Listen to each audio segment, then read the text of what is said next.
Hello viewers, welcome back to our YouTube channel. आज की video में हम बात करेंगे डी फार्मा वर्सेस जीएनएम या जीएनएम वर्सेस डी फार्मा।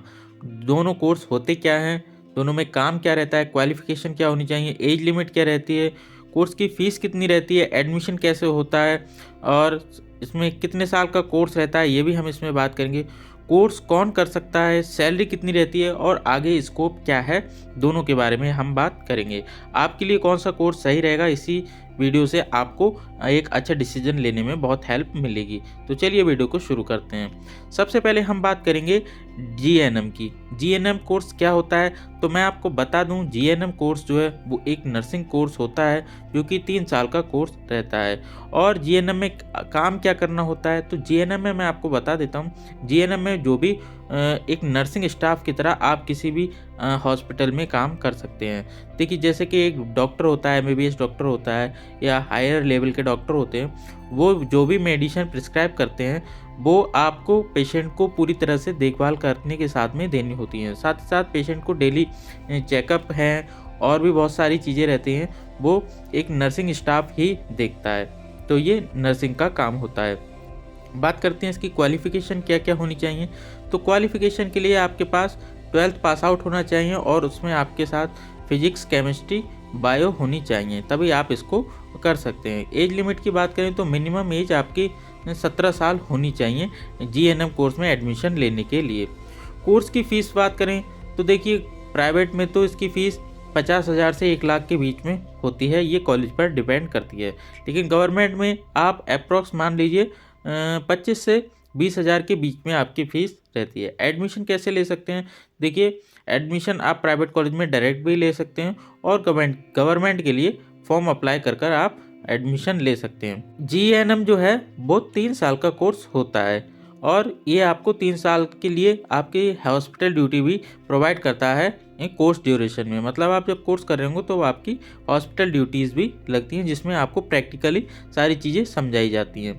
अब बात करते हैं कोर्स कौन कर सकता है। तो देखिए, जीएनएम कोर्स जो है वो गर्ल्स एंड बॉयज़ दोनों ही कर सकते हैं, कोई ऐसे क्राइटेरिया नहीं है कि आप नहीं कर सकते।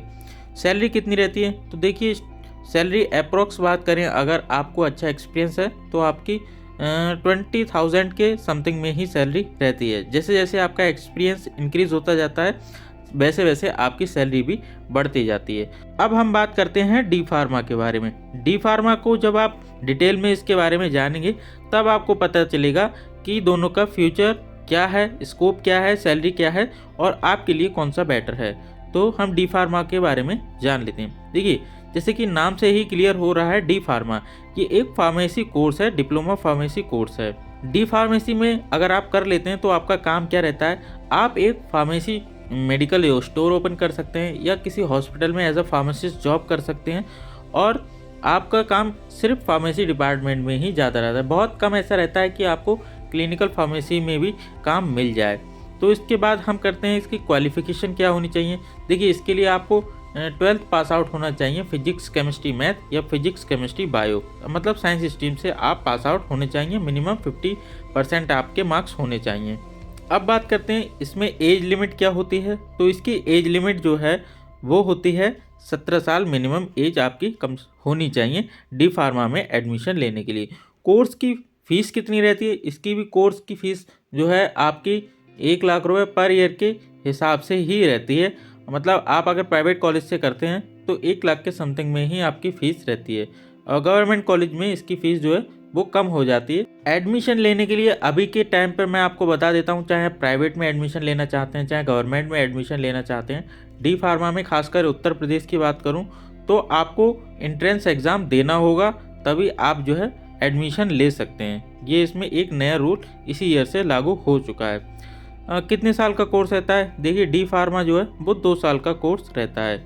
और साथ में कोर्स कौन कर सकता है, इसमें भी दोनों गर्ल्स एंड बॉयज़ दोनों ही कर सकते हैं। देखिए, डी फार्मा की सैलरी की बात करें तो सैलरी इसमें आपकी 15,000 समथिंग में रहती है। अब जब आप फ्रेशर रहते हैं, अगर आपको अच्छी नॉलेज है तो जैसे जैसे आपकी नॉलेज बढ़ती है आपकी सैलरी भी इंक्रीज़ हो जाती है। साथ में बात करते हैं कि आप इसमें अपना मेडिकल स्टोर भी ओपन कर सकते हैं। मेडिकल स्टोर ओपन करने के साथ में आप जॉब भी कर सकते हैं। अगर आपका मन जॉब का है तभी आप जो है इससे एक अच्छी अर्निंग कर पाएंगे।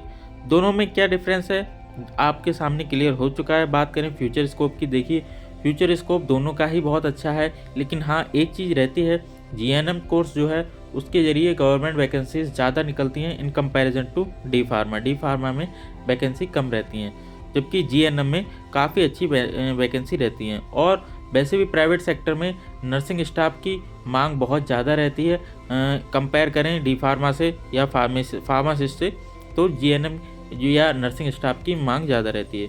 तो अगर इस तरह से आप देख ही रहे होंगे कि जीएनएम जो है वो कुछ मामलों में डी फार्मा से बहुत अच्छा है। अब आप एक अच्छा डिसीजन ले सकते हैं कि आपको क्या करना है। आपको बिजनेस करना है तो आप डी फार्मा कर सकते हैं, अगर आपको जॉब करनी है तो आप नर्सिंग कर सकते हैं। नर्सिंग से भी यह आपका गवर्नमेंट में काफ़ी अच्छा रोल रहता है, आप उसके लिए एलिजिबल हो सकते हैं। तो कैसी लगी वीडियो कमेंट करके बताना, वीडियो को लाइक करना, चैनल को सब्सक्राइब करना। मिलते हैं नेक्स्ट वीडियो में, तब तक के लिए टेक केयर, बाय।